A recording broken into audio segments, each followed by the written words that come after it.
Hey guys, welcome back to NFL Trading Room. My name is Drew. I'm here back with Ben again, and today we're here with the most anticipated episode, probably definitely mine. I assume everybody loves the quarterbacks. We're here to talk about the big anticipated 2026 QB class. You know, the one everybody's been waiting on, right? We've heard good things about this all through last draft cycle. We're finally here, finally getting to dive into these guys' tape.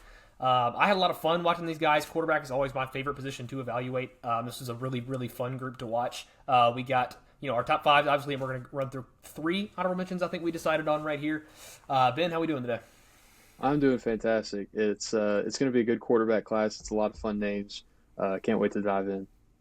Oh, yeah, for sure. There are a couple names on this list. Probably this list is young. Like, there's a lot of really young players on here, so there's probably at least two or three guys on here that may end up being 2027 guys anyway. But at least we got to talk about them because there's a chance they could be 26. And just before we kick everything off, we'll talk about the Arch Manning-sized elephant in the room. Um, we keep I'm somebody that's kind of gotten ticked off a little bit with the Arch Manning discourse.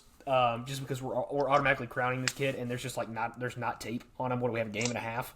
I know you watched that game and a half. I didn't, just because on principle I don't feel like I can grade on that. So he's not going to be on this list or as an honorable mention or anything, just purely because there's nothing to grade yet, really.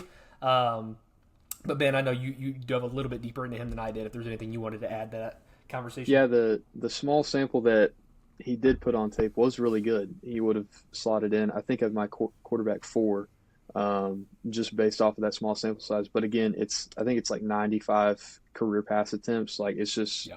it's not enough to go off of. But I mean, he throws a really pretty deep ball. Everything about him, technique wise, is super cerebral, which is what you would expect out of a Manning. Um, but yeah, super excited to watch him this year. There's just not enough to grade for this period of the scouting process. Yeah, for sure. And by all accounts, so far, from everything that I've heard from the people that I do know, um, it'd be a shock to see him declare for 26. It's just not going to happen. Like he's basically as close to a lock as you can get for being a 2027 guy. I kind of am leaning that way with LaNorris Sellers, who we'll talk about in this video as well somewhere. I think there's more of a chance he declares for 2026, but I would expect him to be 2027 as well. I think Aiden Childs, there's a good chance he ends up being 2027 as well. He's kind of in the same bucket as Sellers for me, where I think there's a chance for this year, but I would expect 2027. But just because we actually have a full season of tape on those guys, we'll break them down in this one, and they're on our list as well. So yeah, just without any further ado, I guess we'll kick right into our honorable mentions. I think we're going to start off with Tier out of, or he was Washington State, now transferred to Oklahoma. So yeah, I'll let you kick that one off then. Yeah, John Mateer, he's kind of like a couple of other guys on this list that we're going to talk about. He's an absolute heart attack to watch, but he's a fun heart attack. Yep. He's a really good athlete. Washington State ran a lot of like design quarterback runs, whether it was a draw with a back blocking, quarterback power, that kind of thing. And the same offense coordinator is coming over to Oklahoma with Mateer. So that'll be interesting to kind of see what happens there. He's kind of your typical like 6'1", 210-pound gunslinger college quarterback. Like he throws from a variety of arm angles. He's got a quick release, pretty solid arm. He's accurate in the quick game on a lot of stick and hitch concepts, but he struggles elsewhere accuracy wise. The processing really needs to be sped up on more advanced concepts downfield, and the ball just has to get out faster. But yeah, he's a fun prospect. He's just a complete loose cannon. Probably a guy that's going to be just that fun college quarterback that you'll see maybe bounce around in the league on practice squads or maybe as a backup somewhere. Yeah, really fun tape. We'll see what he can do in the SEC this year. Yeah, for sure. That was a guy we heard a lot of, had a pretty high pedigree this year with his big year at Washington State. A guy that I noticed a lot watching Kyle Williams in this past draft class. The release, which you mentioned, was the first thing that jumped off the tape to me. It's like that quarter release almost, where there's zero wind up at all. He's just got that flick of the wrist and the ball kind of flies out. Which is, the gunslinger thing is, I just want to echo everything you put. The guy it's just like schizophrenia on every drop back, where you have no idea what he's going to do. I thought he was really mobile. That was like you mentioned, all the design runs they used him in. Definitely a threat on the ground. That's another layer he adds. But definitely one of the bigger projects to me on this list. And we're going to mention the term, take a leap next year with probably every guy on this list, because that's just where quarterback discourse is in summer scouting. but he's definitely the one that needs the most, probably to me, or has the most to prove to get in with the rest of the guys on this list. But he's a fun one for sure. Like you mentioned, the arm angles are impressive. He can generate a lot of velocity. Very very flexible arm, but a lot of question marks on his tape for sure. And in the same vein, just because they're similar stylistically, we'll jump into one of our first big names. Had a little college football playoff riser from the Arizona State Sun Devils. We got Sam Levitt, the other gunslinger on this list. Another guy who do you think was more volatile between the two? It was probably Levitt to me. I would say Levitt. Yeah, I mean it is a complete just blindfolded dart throw on every single drop back. I put out a tweet with the player in the Texas game where he's running around like a chicken with his head cut off and throws it like quarter release crossbody into double coverage and gets picked off. It's like he's fighting psychosis on every single drop. Like there's voices in his head constantly that are telling him to do the wrong things. But oddly enough, like he hates playing in structure. You mentioned to me like that he's never seen a pocket he wants to hang in. Which is true. I mean, the guy hates playing in structure, but the few times you would see him actually sit and hang and play in structure, I thought he was really good. Like, I thought he operated very, very well within the pocket and within structure. I thought he played on time, especially on outbreakers. I thought he was really good outside the numbers. I thought he was always on time on outbreaking routes. The arm talent is there. I think he's another guy that's got a really flexible arm. I saw him generate a lot of velocity from some different arm angles. He's really able to bend it, get around that corner. The bigger concerns with me, obviously, he's somebody that doesn't want to stay in structure. He's always bailing on clean pockets. He's creating his own pressure a lot of times. He's a master in the backfield at eluding sacks. The guy is, I mean, he is slippery as all hell. He's really, really tough to get your hands on him. I thought as a processor, I mentioned I thought he was on time outside the numbers, but in between the numbers was kind of a disaster. He refused to operate over the middle of the field. That was the biggest thing that jumped out to me. Very, very reminiscent of like a Malik Willis a couple years ago, where guys that like his heat chart was all like red hot on the sidelines and completely ice cold over the middle. His eyes don't work in between the numbers. So that was concerning. I thought the accuracy was really scattershot. The mechanics were a little bit sloppy. There were some nice deep shots, but I thought they were few and far between. A lot of times it was just very, very sporadic on the accuracy to me. But overall, I think he's probably a guy that if you're going to be that gunslinger, he's somebody that pulls it off. The highs are really high. The off-platform throws are really, really impressive. And again, very, very top-end athlete. I think the mobility and the rushing element that he adds is one of the more impressive ones on this list. So I think he's got a very, very high ceiling. I think he's a guy that could pretty easily take that jump into a potential day one quarterback with the right tools. They got a great coaching staff over there at Arizona State, so definitely a guy that could develop. But I'll pass the torch over to you. See what you want to add on that discussion. Yeah, like what you just mentioned, Kenny Dillingham does a great job with that offense over at Arizona State. And I'm sure we'll talk about Jordan Tyson once we do receivers. Oh yeah, great receiver over there. I can't wait for him. But yeah, they got a lot of good skilled players over there. Echoing a lot of what you said on Levitt, great arm. The accuracy, really to all levels of the field, was kind of all over the place. There were a couple times where he would stay in the pocket and he'd drift up and avoid a rush, and it looked really good. But for the most part, I thought it was pretty lackluster feel for the pocket. He really tends to drift deep, and then. A lot of wasted movement in his work. Yeah, for sure. But he is a really good athlete. Like there was a play against Texas. He's got crazy change of direction. He made Jahdae Barrett, a first round nickel corner, look absolutely silly. I think the main thing with him, just as a thrower, that I would like to see improve is the timing of his release. It feels a little elongated. I feel like it could be quicker, but he still generates a lot of velocity. I thought he's kind of got that Johnny Manziel gene to him just as a college player, where it seemed every time it was like a 3rd and long or a got to have it 4th down, he converted it. I think the one that sticks out was against Texas. It was like a 3rd and 14 in overtime, games on the line, and he has like this 16-yard run to get him down to the 2 to set up 1st and goal. He always thinks a play is still alive, which can be a plus and a minus at times. Sometimes you just got to recognize that a play is dead. I thought his most accurate throws were while he was on the move, which was really interesting. Yeah. They moved a lot of pockets with getting him out on a short roll and stuff like that. I think the footwork is something that definitely needs to be cleaned up. Um, but yeah, really fun player. Again, like Mateer, he's a complete loose cannon. You have no idea what you're going to get on any given drop back. Um, but I think he's a guy that may stay 2 more years in college. Yeah. Um, Definitely to me a 27 guy, but a guy that probably going to take a leap at some point, and hopefully we can see the growth that we would like to see. Yeah, absolutely. Yeah, the off-platform accuracy was definitely a lot better than when he set up a base. I think that's just because the footwork is kind of a disaster right now. But again, for a guy that young and a coaching staff that young, that's a pretty easy issue to clean up as far as issues go.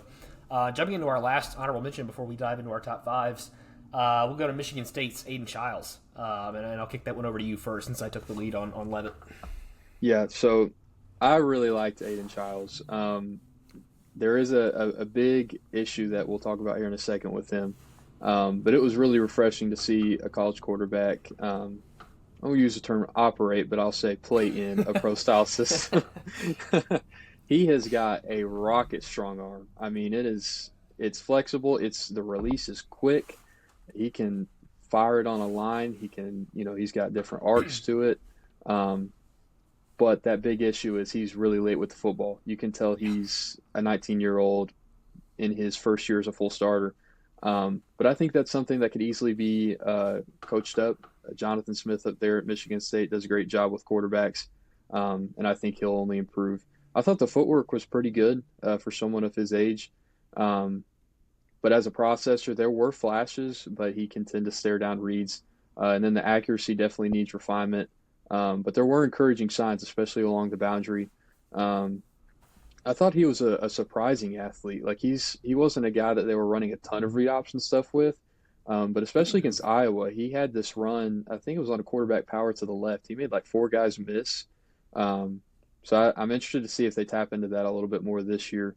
I thought, again, for his age, being so young, being so new to playing at this level, I thought his feel for the pocket was pretty good.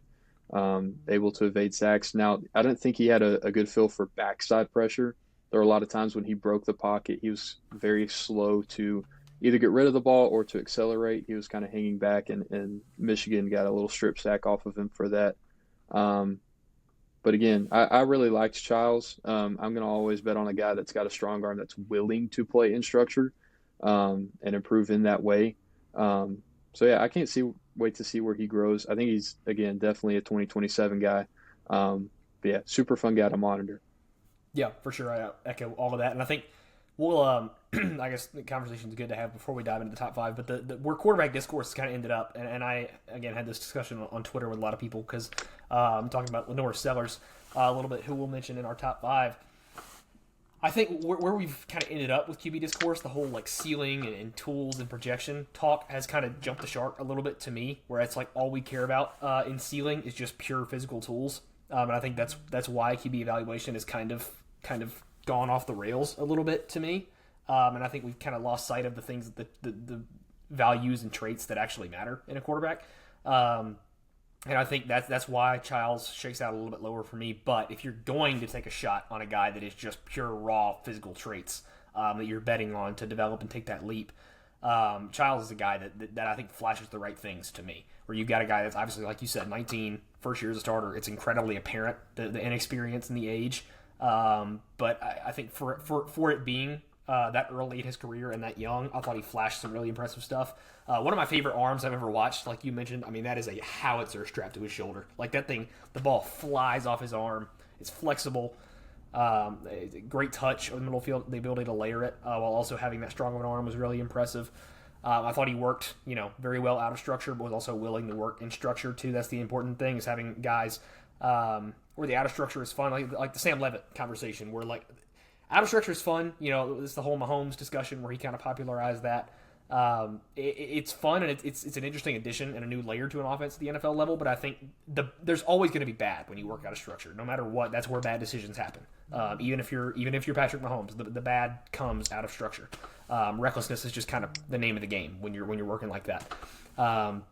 So having somebody who's willing to stay in structure and work there first before having this, like Cam Ward too from last year.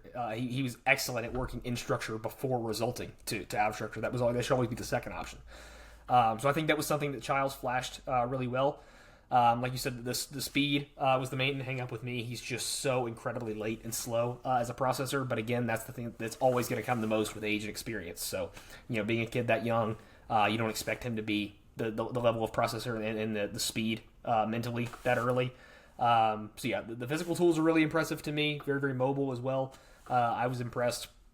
So I think, again, probably not a guy you're going to see in 2026. But with the right development, I mean, the sky is the limit with Childs. So there's some really impressive stuff with him.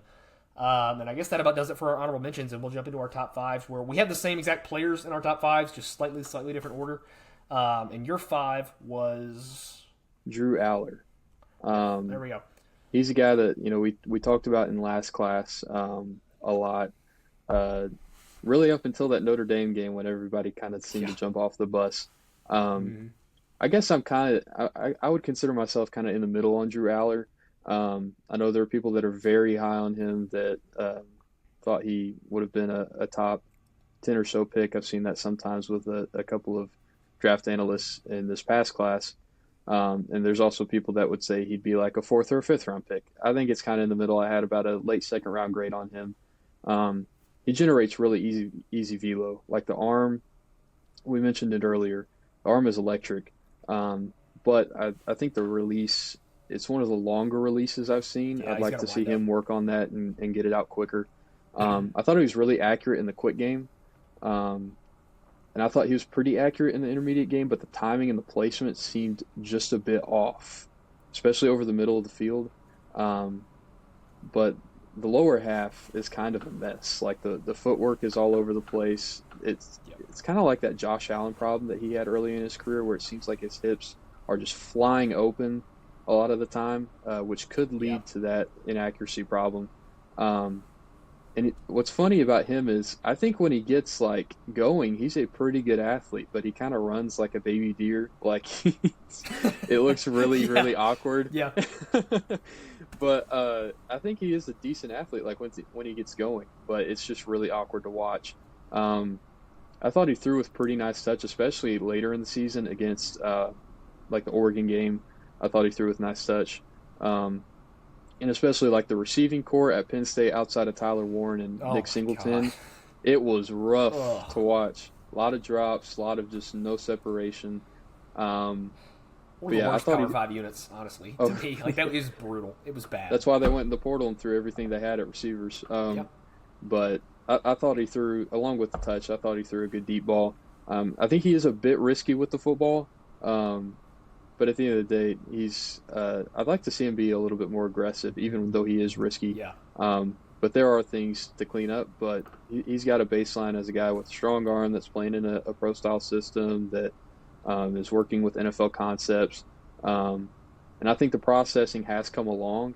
And hopefully in this last season, you can see it kind of take that last step to get him into that certified first-round territory. Yeah, for sure. Coming from somebody who, like, I was a huge Allar guy in last year's draft process, and I've kind of cooled off a little bit now that I've gone back and combed through the 2024 tape. I'm not quite as high as I was during the season last year, or last draft cycle.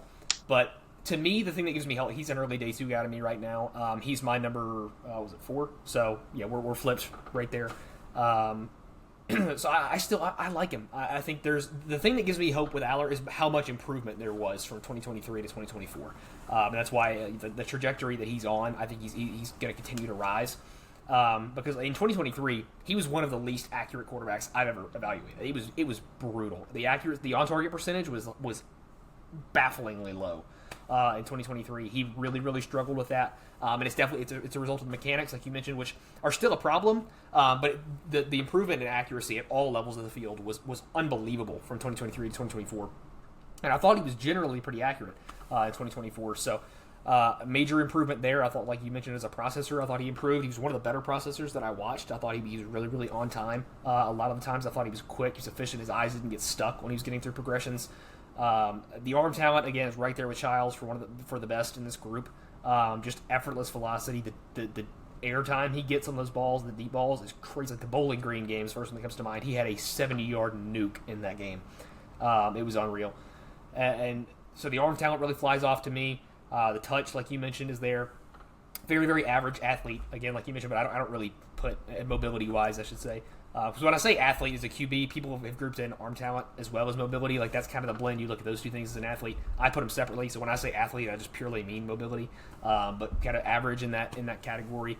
I thought the biggest thing to me that also gives me hope is how good his anticipation was. I think he's a very anticipatory thrower. He plays at a very high level in that way, which is not something you see from people as young as he is. So that gives me some hope. He's got all the hardest parts of quarterback down to me. The stuff to clean up is the easy stuff to me. So I think that's why I'm more comfortable taking a bet on him than some other people are, because I think he's got the hardest parts down, the arm talent, the anticipatory throwing, the processing. The mental stuff is there. It's just the head-scratching decisions. Like you mentioned, that was the biggest thing that jumped off to me as far as negatives go, is that he was, put the ball in harm's way while also not being aggressive enough. That's a hard line to walk, to be not aggressive but also a poor decision maker on a consistent basis, but he managed to walk that line. He would give you at least 2 or 3 head-scratching decisions per game while also not being aggressive enough when pushing the ball downfield. I thought there were some underthrows too, which is strange because it's very clearly not an arm talent issue. It's just an accuracy thing on deep throws. I thought he underthrew some guys a couple times, but I thought it got better as the year went on. I think he's on the right trajectory. There's still some issues to clean up. Definitely the decision making is the biggest thing holding me back right now. He's got to get better at putting the ball in harm's way, or better about putting the ball in harm's way, I should say. But again, I think he's got all the most important parts down, and I think he's on a good trajectory my right now. So I'm comfortable taking a bet on him, but definitely still not a guy that's going to crack my top 3. He's currently at my number 4. And I believe my number 5 is your number 4. Correct. Jumping in there, it's LaNorris Sellers, the quarterback out of South Carolina. This is a guy that it seems like both of us are a little bit lower on than general consensus right now. He's being talked about as a potential number 1 pick in 2026, which is a little bit rich for my blood. And this is where preference comes in evaluators, right? Draft evaluation as a whole, they're all educated guesses, right? Everybody's personal biases and what you like in a player is going to be very relevant in an evaluation. And to me, I'm somebody that prefers much more the mental side of QB, the guys that can work in structure and work as processors and in that way rather than the out of structure crazy athletes, which is what LaNorris Sellers is right now. One of the most gifted runners I've ever watched at the quarterback position. I mean, he is an unbelievably gifted athlete. The speed, the acceleration, it's very the contact balance is Cam Newton-esque reminiscent. I haven't seen a quarterback as hard to bring down as LaNorris Sellers since Cam Newton, pretty easily. It's in that Josh Allen tier as a runner right now. He's incredibly hard to bring down in the backfield. Like the Clemson game, those guys, there were 3-4 players in the backfield at the time. He shook off Peter Woods a couple of times, the guy we talked about last week. So the contact balance is ridiculous as a runner. The change of direction, the fluidity, incredibly twitchy, bursty athlete on the ground. But as a passer, I think there's a lot to be desired right now. I thought the accuracy was kind of scattershot with him as well at all levels of the field. There were some nice flashes on some deep slot fades. I thought there were some really nice deep balls here and there, but it was just not quite consistent enough for me. The mechanics are a little bit sloppy. I thought the off-platform, kind of the same vein as Sam Levitt, where the off-platform accuracy was better than it was when he actually had a base actually set. I thought he was another guy that was extremely late, just really needs to speed up. He got to reads all the interceptions that I saw in the games that I watched from him, they weren't necessarily bad decisions. They were open, the correct read. He just got to them too late. I think people talk about his arm like it's this top end elite arm talent. I think it's a good arm by NFL standards. I don't think it's a problem by any means, but I'm not sure that I see the elite upper echelon arm talent that it seems like people are talking about with him right now.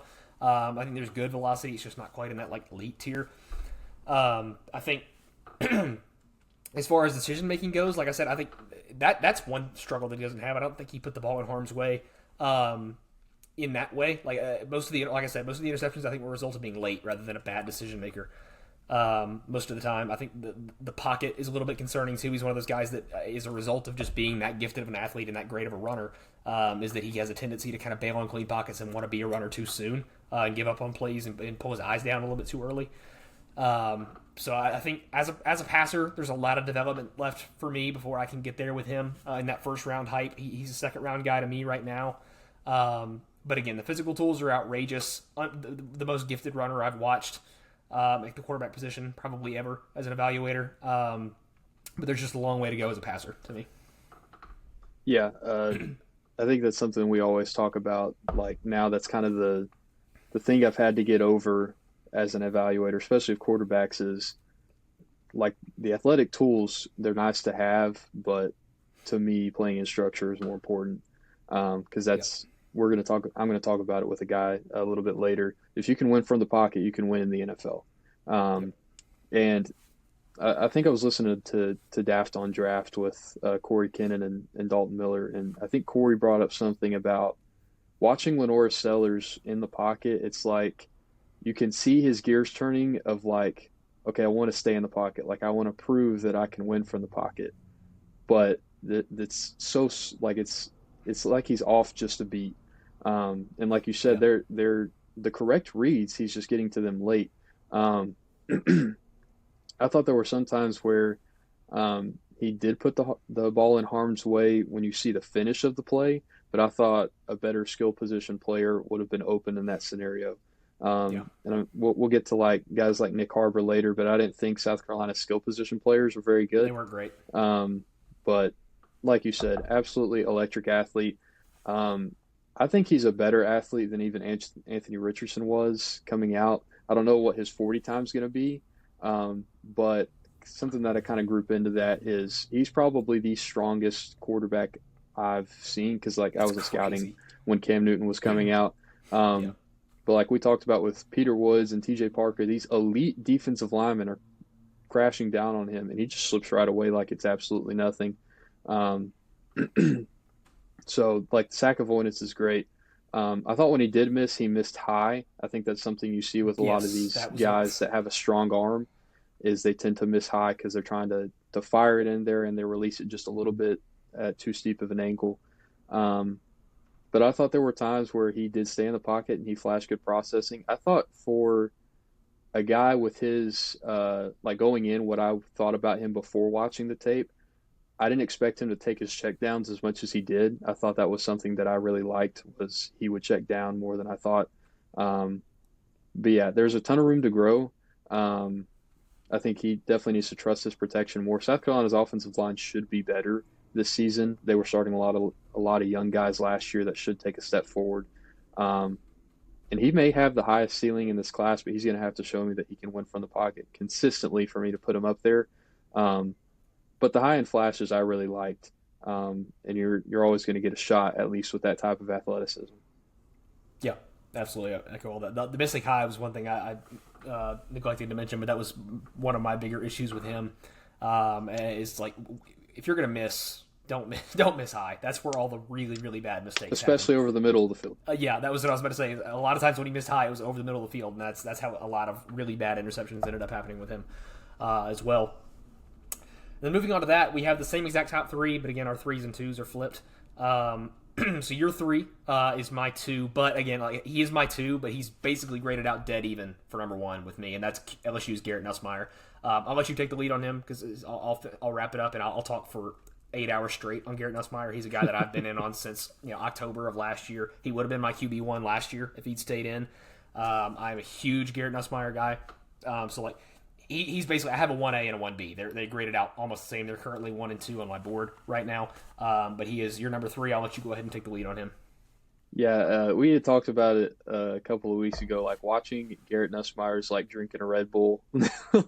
It's awesome. Just like it's like that gunslinger type, but he plays a lot in structure, like more than I really expected. I thought because I watched his Ole Miss and Baylor game. The Ole Miss game was really good, but I thought the Baylor game was one of the best quarterback games that I've watched for this stretch. My goodness. Some of the throws he was making, especially downfield, fitting it into windows.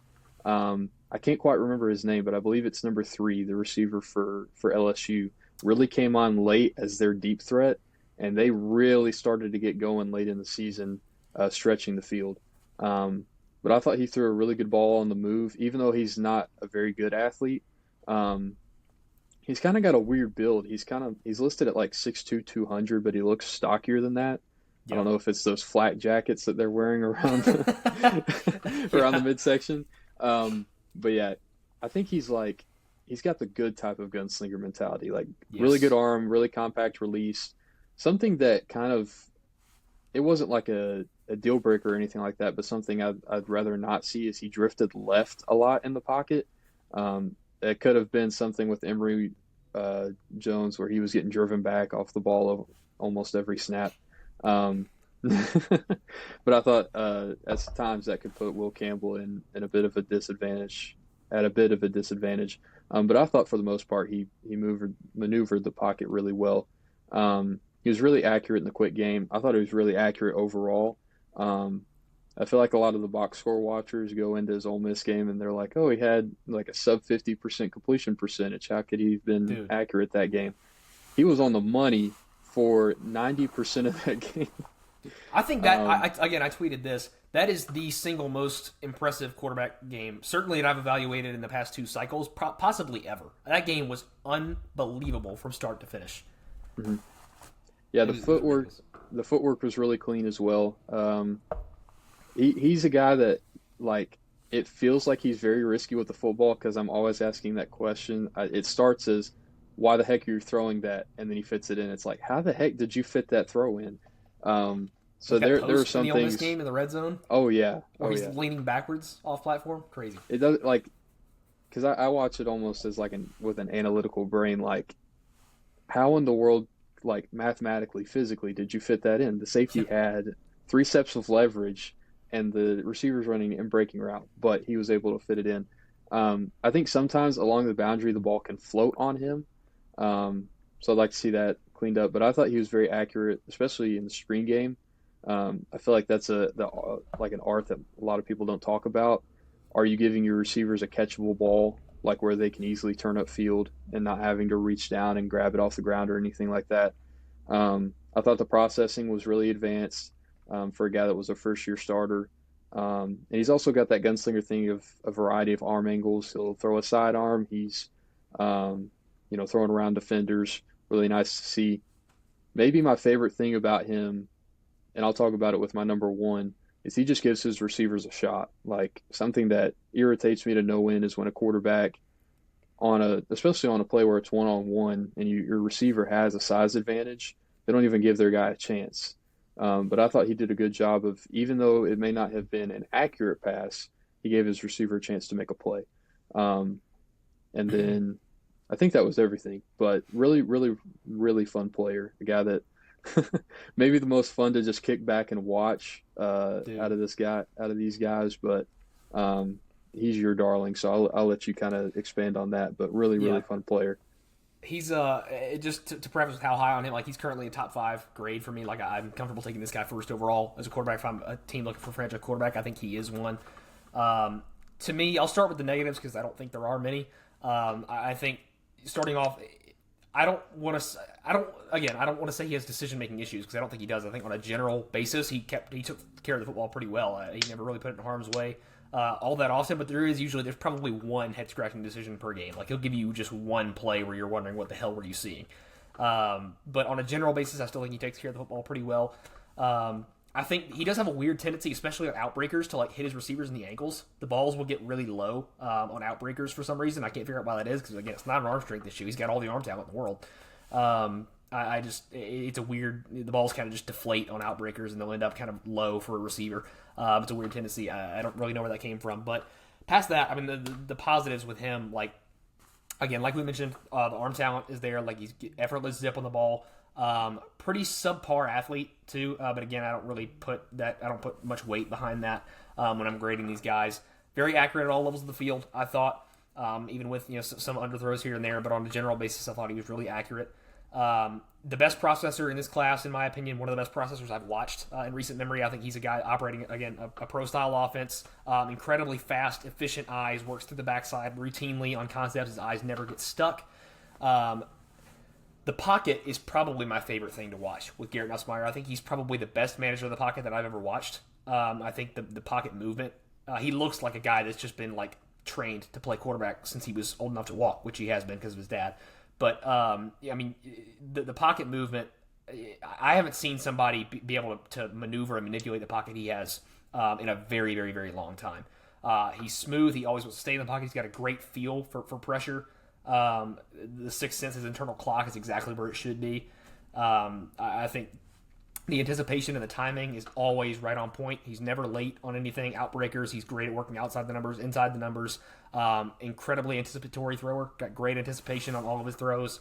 I just don't see a lot of weakness to Garrett Nussmeier. I think he's good at all the things that matter at NFL quarterback play. And I think people kind of write him off because he's not the out of structure, elite, twitchy athlete that we've kind of come to fall in love with. But I think all of the important things that matter and are going to make you successful at an NFL level are the things that Garrett Nussmeier does very, very well. So, again, he's a guy, my number 2, but is again, dead even with my number 1, basically top 5 grade for me. I am the biggest Nussmeier guy out there. So kicking on to your number 2 and my number 3 is going to be Fernando Mendoza, the Cal transfer, now Indiana Hoosier. Who's really been kind of he flew under the radar. We didn't really mention his name at all until this summer, really. And nobody heard him last year. And then he transferred to Indiana. And Corey Kennan's been a guy that's been, from Daft on Draft that you mentioned earlier, has been the leader of that agenda. Nate Tyson, another guy that is he really planted his flag early. Yeah. So some big name guys in draft media are really, really high on this guy. And you can see why. I think you're a little bit higher on than I am, so I'll let you take the lead on this one as well. And you wrote something about him recently, didn't you? Oh, yeah. So wrote a lot about him in my most recent article over at FTR. And the quote I had from there was something along the lines of, if you can win from the pocket, you can win in the NFL. And Fernando Mendoza, in my opinion, is the best quarterback that I've seen from the pocket in my very short time as an evaluator. The ball just flies off his hand, really live arm, really quick release. He's kind of that Drew Allar thing where he's not a great athlete, really funky kind of mover. I think he's a little bit more athletic than Allar. There were some times where he was able to make some people miss. But the number one thing that jumped out to me was accuracy, especially downfield. Like, I think it was a Miami game. There were just some unbelievable throws, 40, 50 yards downfield. He is absolutely willing to hang in the pocket and take a hit. He'll step up. He doesn't care if Reuben Bain is bearing down on him. He's going to stand in there and make a throw. And again, with the accuracy, the ball placement down the field and outside the hash was probably the best I've seen in this class. And something that I've started watching for that I hadn't watched necessarily before this summer scouting period is what a quarterback is doing at the line of scrimmage pre-snap. We don't know what the checks are. We don't know what the ins and outs of the scheme necessarily is. But when you see a quarterback that has the freedom to, because you see a lot of college quarterbacks they'll fake a snap and then they'll look over to the sideline and their coaches will flash the cards or whatever. They'll do hand gestures and that'll be your audible. Fernando Mendoza is making checks at the line on his own. He's checking protections. He's checking route concepts, all that stuff. And I thought that was really impressive and kind of a tell as to just how much those coaches trusted him. But again, the throws down the field, just some of them just make your jaw drop. And I thought the footwork was really clean. He was probably like, other than my number 1, he was my favorite guy to watch of this group. And I think he's going to do fantastic at Indiana with Kirk Cignetti. He did a lot of great things with Curtis Rourke, and Curtis Rourke was a guy that wasn't nearly as gifted of a thrower as Fernando Mendoza was, but he's a guy that played on time. He was accurate. And I think Fernando Mendoza is going to have a massive year for Indiana. Don't know that they'll get back to the college football playoff, but he should have a fantastic year. Yeah, for sure. I think with Mendoza, we're talking about, we're placing expectations on quarterbacks to take this leap before their draft year. Like we are with Sellers or whatever. I think we put those expectations on the toolsy guys, but where we should be putting expectations is on a guy like Mendoza, who was on a less than ideal Cal offense, supporting cast-wise, but has flashed all of the NFL tools that actually matter, in my opinion. He clearly shows the mental side of it, the processing, the ability to work in structure. Like you mentioned, checking at the line constantly. That is the kind of guys we should be putting expectations on to take a jump. Like when he gets into this Indiana offense, he's going to explode when you put him in a better program with better supporting casts. Indiana's got some really fun skill players. They got a really nice receiver who we might talk about when we do our receiver episode. UAB running back transfer, Lee Beebe. Go Blazers. There you go. That's my team. Right there. Got the shirt on right now. I don't know how much playing time he'll see, but he was outstanding for the Blazers last year. Yeah, Mendoza, the thing you mentioned about him being able to hang in the pocket and take a hit while delivering the ball is something I failed to talk about with Nussmeier. And it's something I think all three of these guys, Nussmeier, Mendoza, and both of our number one that we'll talk about here in a second, all do really well. And it's something that is really refreshing because a lot of quarterbacks don't do it nowadays. The ability to sit in there and accept the fact that you're about to get your ribs cracked, but you're going to deliver the shot anyway over the middle of the field. It's something that really irked me with Cam Ward and all the quarterbacks in last year's draft class where they were unable to do that. They would always pull the ball down too early and pull their eyes down too early and just really weren't able to sit in the pocket and take a hit and deliver a ball in the middle of the field. But all of these guys will. And that's just something that I really appreciate as an evaluator. I think it's something that is sorely missing in a lot of quarterbacks nowadays. So really refreshing to see those guys do it. I love all of what Fernando Mendoza does, that he works really well in structure, very, very fast processor. Thought he's accurate at all levels of the field. The ball just flies off his hand. Again, I don't really care that he's a subpar athlete. I'm not drafting my quarterback to run. I'm drafting him to pass. So, like you said, if you can work in structure and win from there, you're going to win in the NFL. That's what matters.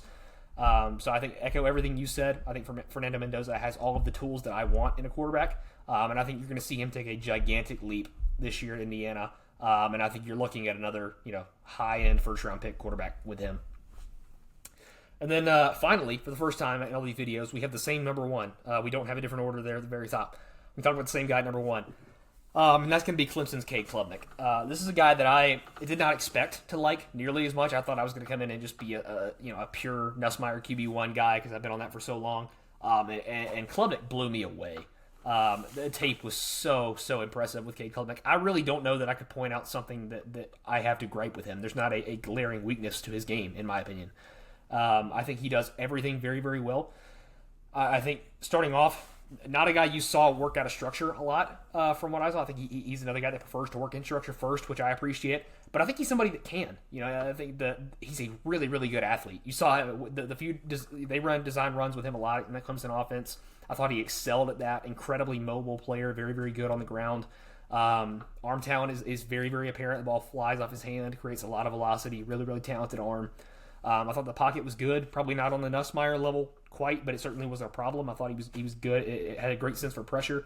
Didn't try to bail too early. Was able to maneuver and manipulate the pocket pretty well. Extremely accurate at all levels of the field. One of the best deep balls I've ever watched. Man, I mean that deep ball is a work of art. It is a thing of beauty.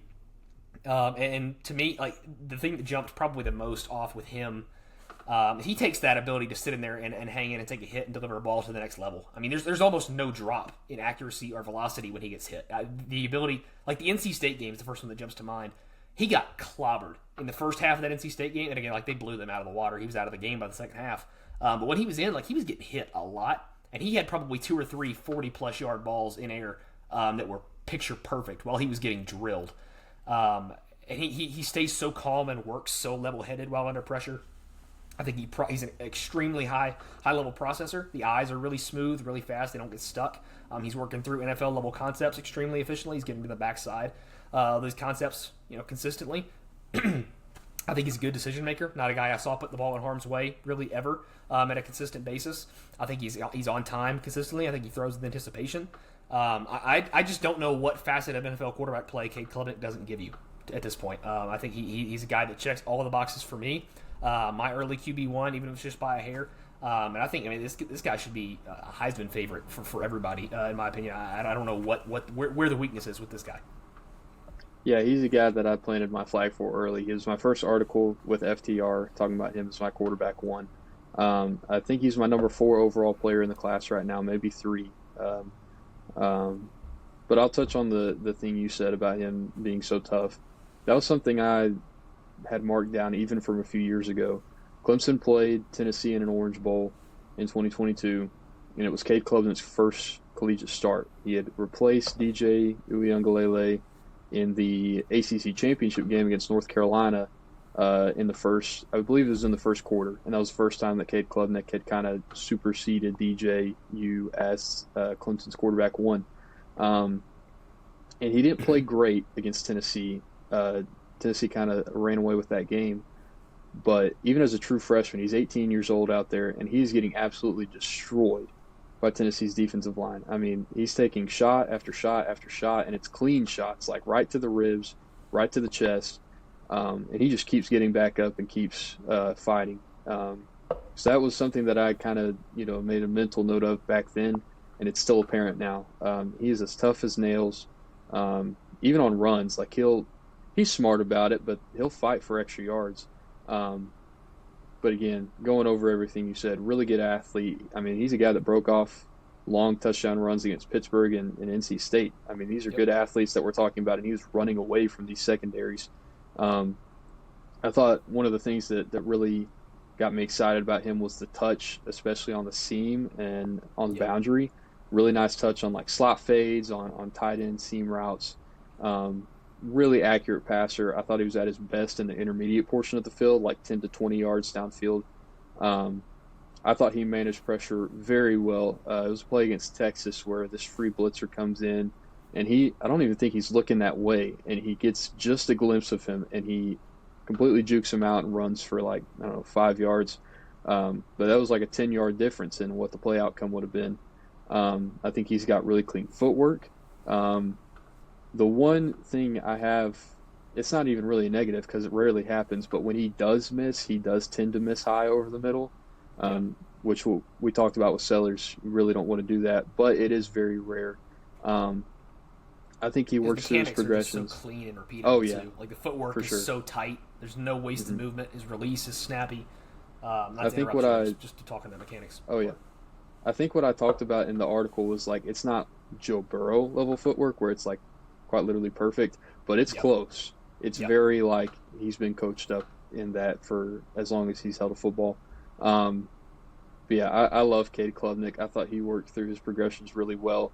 And I, like you said, when he did get on the move, he prefers to play from structure. But when he did get on the run, I thought he flashed some nice things. I don't think the velocity took any drop. I thought the arm talent was still there.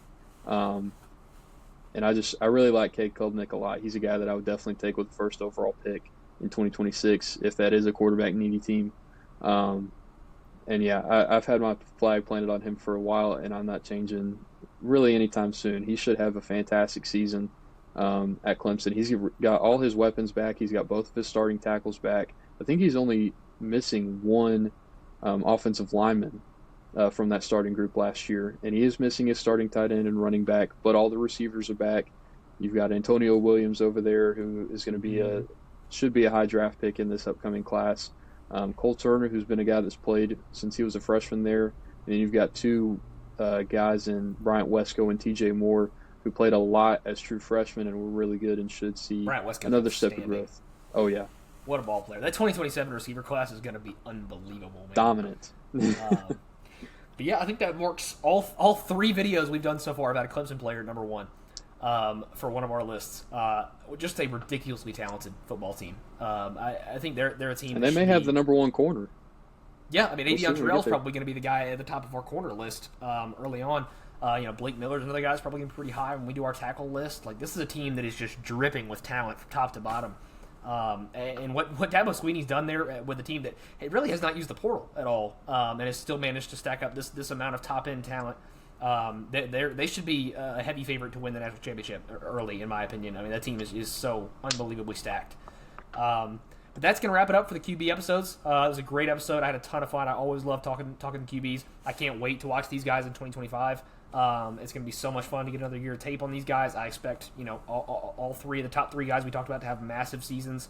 And this is another quarterback class where if the right guys take jumps and the right guys declare, this could really easily be another 6 quarterback in the first round year. I mean, there's a lot of really, really talented ball players in this class, and a lot of quarterback needy teams. So I think this is a really, really fun class to talk about. I'm really excited to see how they grow and develop over this next year. And that's going to do it for us in this episode, I think. Be sure to tune in next week. We're going to dive into running backs. Another pretty fun running back class, honestly, back to back. And it's going to be another year where we kind of have a clear, blue chip number one, I think. But past that, there's a lot of variants, a lot of fun guys to talk about, a lot of transfers, some new landing spots. So yeah, be sure to tune in next week when we do that. And that is going to wrap it up for us today.